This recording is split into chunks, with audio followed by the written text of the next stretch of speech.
Nous continuons avec les passages où Paul parle du sport. Et aujourd'hui, Philippiens chapitre 3, du verset 3 au verset, je pense, 14. 16, merci. En effet, les vrais circoncis, c'est nous qui rendons notre culte à Dieu par l'Esprit de Dieu, qui plaçons notre fierté en Jésus-Christ et qui ne mettons pas notre confiance dans notre condition. Pourtant, moi-même, je pourrais mettre ma confiance dans ma condition. Si quelqu'un croit pouvoir se confier dans sa condition, je le peux encore plus.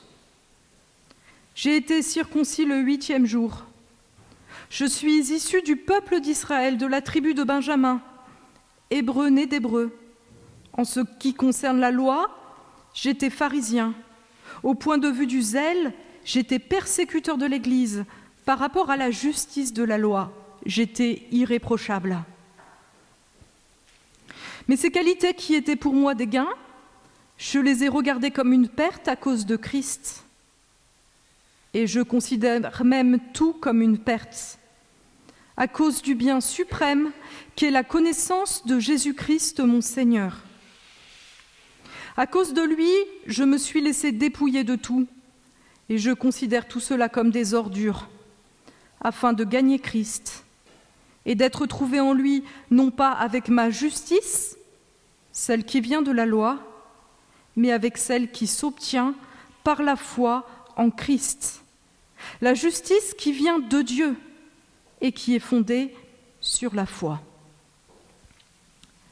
Ainsi, je connaîtrai Christ, la puissance de sa résurrection et la communion à ses souffrances, en devenant conforme à lui dans sa mort, pour parvenir, d'une manière ou d'une autre, à la résurrection des morts. Ce n'est pas que j'ai déjà remporté le prix, ou que j'ai déjà atteint la perfection, mais je cours pour tâcher de m'en emparer, puisque de moi aussi Jésus-Christ s'est emparé. Frères et sœurs, je n'estime pas m'en être moi-même déjà emparé, mais je fais une chose. Oubliant ce qui est derrière et me portant vers ce qui est devant, je cours vers le but pour remporter le prix de l'appel céleste de Dieu en Jésus-Christ. Nous tous donc qui sommes mûrs, adoptons cette attitude. Et si vous êtes d'un autre avis sur un point, Dieu vous éclairera aussi là-dessus. Seulement, là où nous en sommes, marchons dans la même direction.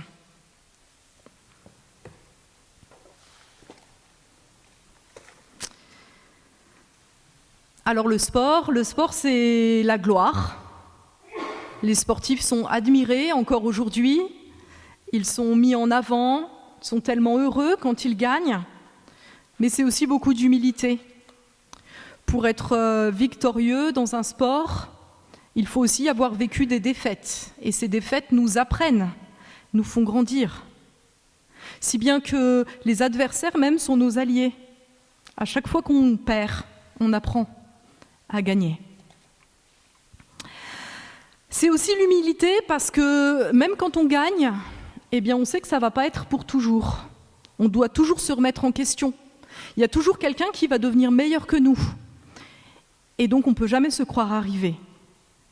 Et puis c'est aussi, je crois, quelque chose qui va de l'ordre de l'humilité parce que quand on est sportif, on doit écouter les conseils de ses entraîneurs. Et il paraît que les meilleurs entraîneurs, c'est ceux qui voient le mieux nos défauts. Ils voient nos défauts et ils les corrigent. Et c'est ça qui nous fait grandir. Alors avec l'image qu'on avait vue la semaine dernière, nous avons mis l'accent, Paul mettait l'accent sur la victoire qui devait impliquer une vie différente. Et là, je crois qu'aujourd'hui, l'accent est mis sur l'humilité qui conduit à la victoire. C'est toujours la même chose. Il y a le chemin et la victoire de Christ, la victoire qui est la victoire de Christ. Et aujourd'hui, l'accent est mis sur l'humilité que cela implique. Et nous verrons que 2 mouvements nous sont proposés, laisser ce qui est derrière et avancer vers ce qui est devant, cette victoire qui est acquise pour nous en Christ et que nous pouvons saisir par la foi. Alors premièrement, oublier ce qui est derrière nous, et il s'agit de notre propre justice. Il est beaucoup question de la justice dans ce passage. Paul, c'est quelqu'un de bien, il le dit au début. Avant, j'étais quelqu'un de bien. Quelqu'un de bien à ses propres yeux, quelqu'un de bien aux yeux des autres juifs, quelqu'un de bien, pensait-il, aux yeux de Dieu. Alors il dit tout ce qu'il avait de bien. Il vient d'une bonne famille, bien religieuse.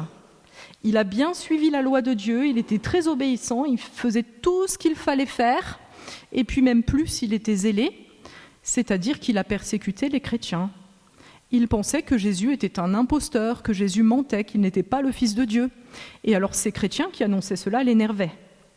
Pour lui, il pensait que ces chrétiens offensaient Dieu. Alors, parce qu'il était zélé pour Dieu, eh bien, il a combattu les chrétiens et il les a persécutés. Et puis, la vie de Paul a changé.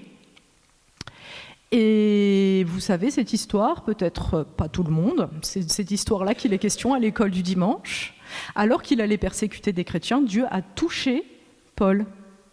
Il lui a manifesté Jésus lui a manifesté qu'il était le Messie, l'envoyé de Dieu, et alors sa vie a complètement changé, et au lieu de persécuter les chrétiens, il est devenu chrétien, et il a annoncé l'Évangile. Et nous trouvons beaucoup de ces lettres encore aujourd'hui qui nous édifient.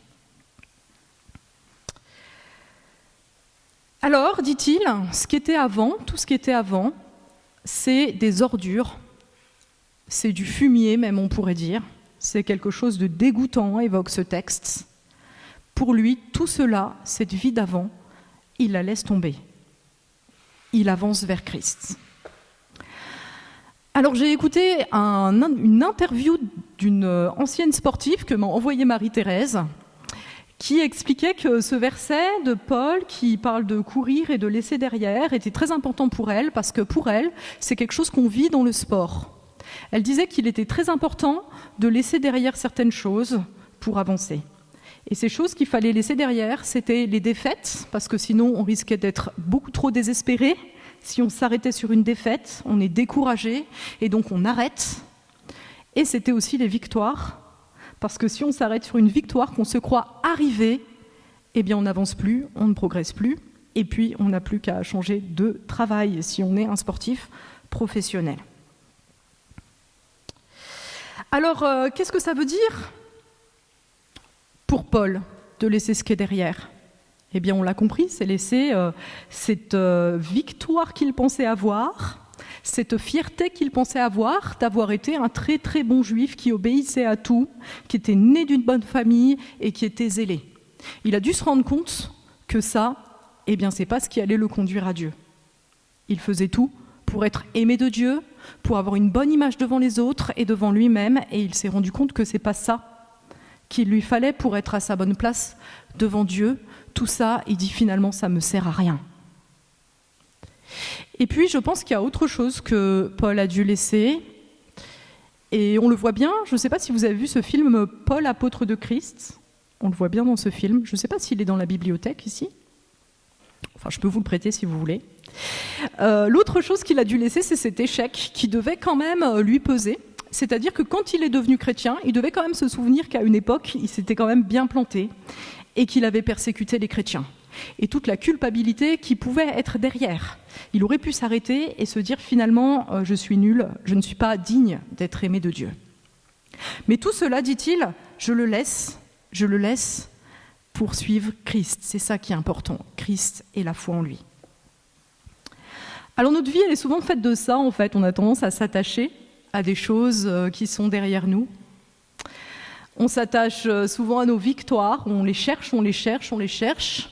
Et puis quand on les a, eh bien, on se croit arrivé. Et puis parfois, c'est nos échecs qui nous obsèdent et qui nous empêchent d'avancer. On fait des choses mauvaises et là, on est complètement désespéré. Et en fait, derrière ces deux mouvements, c'est la même chose. Derrière ces deux mouvements, Il y a la centralité du moi qui pense qu'il doit y arriver, qu'il pense qu'il doit s'élever, qu'il pense qu'il doit être quelqu'un par lui-même dans ce monde. Et donc on essaye d'être quelqu'un, et puis parfois on y arrive, et alors on pense être heureux, et encore on n'a jamais vraiment atteint le bonheur parfait, et puis parfois on n'y arrive pas. Et là c'est la descente, c'est la défaite, c'est la déprime en fait. On tombe bien bas. Et ben voilà, cette manière de vivre en essayant d'accomplir notre vie par nous-mêmes, d'être quelqu'un par nous-mêmes, et ben c'est une vie selon notre propre justice. On essaye d'être à la juste place dans le monde, on essaye d'être dans la juste place devant Dieu par nous-mêmes. On a l'impression que la vie c'est comme une échelle et qu'il faut y monter. Eh bien c'est pas cela que nous offre la vie en Christ, qui est non pas de nous attacher à nous-mêmes, à ce que nous accomplissons, mais de nous laisser saisir par Christ, qui nous amène dans sa victoire. Paul dit « Il m'a saisi ». Alors cela me fait penser à une histoire que j'avais lue dans un livre, je ne sais plus vraiment lequel. C'est un pasteur qui raconte qu'il avait vu quelque chose, une scène. C'était un enfant qui était à un distributeur de chocolat. Et le chocolat... Enfin, l'enfant avait la main dans le distributeur et il hurlait, en fait. Il hurlait. Alors là, tout le monde a cru que sa main était coincée dans le distributeur et on est venu essayer de l'aider. Et en fait, on s'est rendu compte que le problème, c'était que l'enfant, il avait le chocolat en main qui était coincé, il ne voulait pas lâcher le chocolat. Il était parfaitement libre de lâcher son chocolat. En fait, il n'était pas coincé, mais il était beaucoup trop attaché à ce chocolat pour se laisser sauver de cette machine. Et alors il hurlait. Et parfois notre souffrance c'est ça en fait. C'est qu'on est attaché à nous-mêmes, on est attaché à notre propre justice. Et donc on n'arrive pas à se laisser sauver par Jésus. Alors je ne sais pas si vous avez déjà parlé avec des personnes qui vous disent « Moi j'aimerais avoir cette confiance qu'est la foi, j'aimerais croire, mais je n'y arrive pas. » Eh bien parfois c'est qu'ils sont attachés à leur propre justice. C'est qu'ils sont attachés à cette idée qu'ils vont devoir s'en sortir par eux-mêmes. Cette idée qu'ils veulent la gloire de pouvoir accomplir quelque chose par eux-mêmes pour leur salut. Cette pensée qu'ils veulent pouvoir avoir des bonnes pensées sur Dieu, sur Jésus, qu'ils ne voudront jamais abandonner. Et parfois on en est tous là en fait, même si on est chrétien. Il nous arrive de nous attacher à des choses qui sont de la propre justice. Par exemple, quand je ne veux pas pardonner à quelqu'un, en fait, c'est ça qui se passe. Je veux être quelqu'un de juste, j'estime que les autres doivent être des personnes justes, et donc je ne supporte pas que les autres aient quelque chose contre moi et je ne veux pas lâcher. C'est un exemple qui nous montre qu'on peut être concerné même si on est chrétien. Et donc si on est attaché, on ne peut pas se laisser saisir. On ne laisse pas derrière ce qu'on devrait laisser.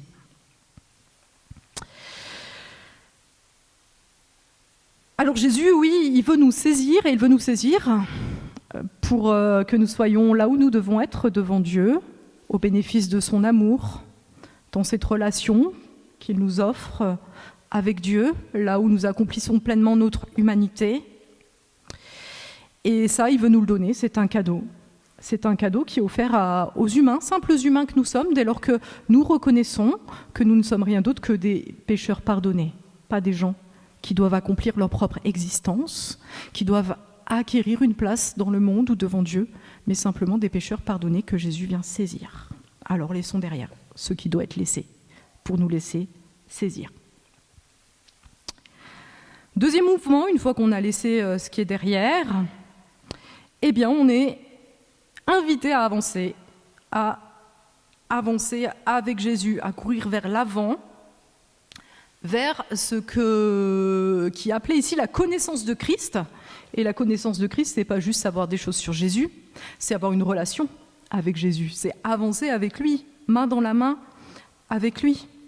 Et il parle de 3 choses qui jalonnent ce chemin: la puissance de sa résurrection, la communion à ses souffrances et la résurrection des morts. Voilà les jalons sur ce chemin qui est le nôtre avec Jésus. Alors la puissance de la résurrection, je crois que c'est une puissance de renouvellement. C'est les portes que Dieu peut ouvrir en nous toutes les portes de ce qui, auparavant, était peut-être fermé. On a tous, je pense, vécu cette puissance de la résurrection, nous, si nous connaissons Jésus. Il a pu nous faire sortir d'un deuil, il a pu nous faire sortir de tristesse, il a pu nous faire sortir de nos mauvaises idées, et là, on voit qu'en nous-mêmes, on ne peut pas, mais que quelque chose se passe. Quelque chose se passe de l'ordre d'une porte qui s'ouvre, d'une nouvelle naissance, d'un renouvellement. Je me souviens, pour donner un exemple, qu'une année, dans mon église, j'étais triste pour une certaine raison, et j'étais triste. Et il y a quelqu'un de mon église qui a vu que j'étais triste. Et dans la vitrine de l'église, à ce moment-là, elle avait fait un tableau sur la résurrection. Et elle m'avait dit, Aurélie, quand tu seras ressuscitée, je te donnerai ce tableau. Bon, heureusement, c'est arrivé à Pâques. Et donc ce tableau est dans mon salon, il y en a qui l'ont vu peut-être. C'est juste un exemple pour dire que la résurrection peut intervenir dans notre vie, en fait. Et on peut être étonné de se dire, mais pourquoi est-ce qu'il parle de la puissance de la résurrection avant la communion aux souffrances ? Parce qu'en fait, dans l'histoire, Jésus il meurt et ensuite il ressuscite. Et donc on peut se dire, d'abord on meurt et ensuite on ressuscite. Mais je pense que dans l'expérience de Paul, ça s'est passé dans ce sens-là. C'est-à-dire que Dieu a changé son regard. Il lui a mis la lumière dans sa nuit et c'est là qu'il a pu choisir de le suivre et qu'il a pu laisser ce qui était derrière. Ça a commencé par la puissance de Christ qui lui a ouvert les yeux. Et cette première œuvre de la résurrection en nous, c'est notre conversion, c'est le fait qu'on croit en Jésus, parce qu'en nous-mêmes, nous n'en sommes pas capables. Donc la puissance de la résurrection, au début de notre vie chrétienne et tout au long de notre vie chrétienne, mesurons ce que c'est. Ensuite, les communions aux souffrances. La première des souffrances, c'est peut-être déjà d'accepter, de laisser toutes sortes de choses. Et on en a beaucoup parlé la semaine dernière, de tout ce qu'implique la foi, ce combat, le fait qu'on doit se laisser transformer, qu'on doit être dépouillé d'un certain nombre de choses et que ce n'est pas toujours facile. Le fait que le service n'est pas une chose évidente, le service de Dieu n'est pas une chose évidente dans notre monde, la foi non plus. Et finalement, ce parcours, ça fait que petit à petit, on va mourir à nous-mêmes, mourir à ce qui nous anime nous-mêmes, comme pécheurs qui veut être le centre de tout, pour apprendre petit à petit à connaître mieux Christ et à être transformé à son image. Ça, c'est la dernière partie, la résurrection des morts. Eh bien, à la fin, nous ressusciterons, et nous ressusciterons comme nous devons être, comme humains, libres du péché, libres de la mort, et l'image de perfection qui nous est donnée, c'est celle de Christ. Nous serons à l'image de Christ. Et donc nous sommes sur ce chemin de transformation qui ne s'arrête jamais et qui aboutira à la fin des temps quand Jésus reviendra. Et c'est exigeant, parce que parfois, pour ne pas se transformer, pour ne pas changer, on regarde aux autres et puis on se dit moi je suis un peu mieux que lui, donc c'est bon, je suis arrivé. Mais là, Paul insiste sur le fait que la perfection, c'est celle de Christ, et que donc nous sommes invités à être transformés à l'image de Christ. Donc où que nous en soyons, nous avons tous du chemin vers cet horizon, qui est la résurrection, et quelque chose qui nous est donné, que Dieu accomplit en nous, pas quelque chose que nous devons accomplir pour nous accomplir, vous avez compris. Alors, cette histoire de course, il y a un petit débat. Il y en a qui disent que ça parle de course à pied, il y en a qui disent que ça parle d'un char, d'une course de char, et je trouve que je ne suis pas spécialiste du sport, de l'Antiquité. Mais je trouve que la course de char, c'est une bonne image, parce que en fait, c'est pas nous qui avançons sur un char, mais il faut être tendu vers l'avant, parce que sinon, on tombe. Voilà. Et donc, le chemin vers la sainteté et cette image de Christ qui va se former en nous, eh bien c'est Jésus qui l'accomplit. Et puis nous, simplement, on le suit en avançant. Alors, cette idée, cette avancée, nous met en garde contre deux choses qui pourraient être des écueils dans notre vie chrétienne. La première chose, je pense que c'est le légalisme. C'est cette idée que nous pouvons faire par nous-mêmes, que nous pouvons nous élever par nous-mêmes, que nous sommes chrétiens, mais que nous pouvons faire des choses un petit peu mieux que les autres, et donc être un peu plus des meilleurs que les autres, et d'être un peu plus aimés de Dieu que les autres. Et ce légalisme, il se cache facilement dans des choses bien, dans des choses bonnes. Par exemple, le jeûne. Si je jeûne parce que je m'y sens appelée et que je veux que Dieu me transforme, je veux prendre du temps particulier pour lui, etc., et ben c'est une bonne chose. Mais si je le fais parce que je me dis que si je fais plus de 10 jours de jeûne dans le mois, je serai meilleure que les autres, là il y a un problème, je ne réponds pas à un appel, j'essaie juste d'être meilleure que les autres. Pareil pour aller à l'église le dimanche. Si j'y vais pour louer Dieu, pour entendre sa parole, c'est une très bonne chose. Mais si j'y vais parce que j'ai envie de montrer à tout le monde que je vais à l'église et de me sentir mieux et de me dire quand je rentre chez moi, je suis une bonne personne parce que moi je vais à l'église et que ma voisine n'y va pas, il y a un problème de légalisme. Parce que ça ne repose pas sur la grâce en fait, ça repose sur cette idée qu'on peut être meilleur que les autres. Et c'est très bien d'aller à l'église, c'est très bien de faire des choses comme jeûner ou prier, mais il faut voir pourquoi on les fait. Et la deuxième chose qu'il faut éviter, je pense, c'est l'idée que finalement on est arrivé et que parce qu'on croit en Jésus, on n'a rien à faire. On n'a pas à obéir, on peut faire n'importe quoi, que Jésus ne se préoccupe absolument pas de notre vie, de ce que nous faisons, de l'amour que nous portons aux autres, de la transformation de notre cœur. Ce n'est pas le cas, parce que nous sommes sur ce chemin. Et c'est lui qui va transformer notre cœur, mais nous sommes invités quand même à le lui demander, à chercher cette transformation, à la désirer sans nous croire déjà arrivés. Et ce texte nous parle de ça aussi. Il nous dit, vous n'êtes pas encore arrivés.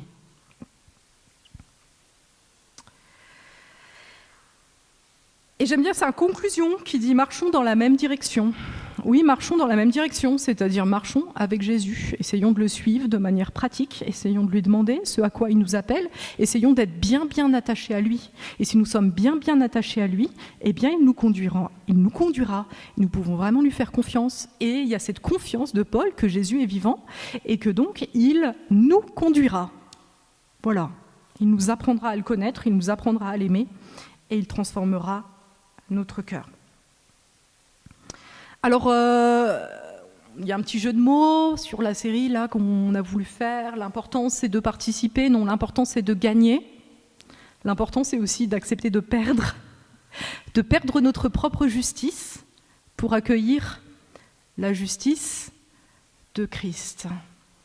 Et il y a un missionnaire qui s'appelle Jim Elliot qui a une citation qui est très connue. Alors, il faut que je la retrouve sans m'embrouiller trop. Il a dit « Il n'est pas fou celui qui accepte de perdre ce qu'il ne peut pas garder pour gagner ce qu'il ne peut perdre. » Et c'est à cela que nous sommes invités, à perdre parce que nous avons gagné. Amen.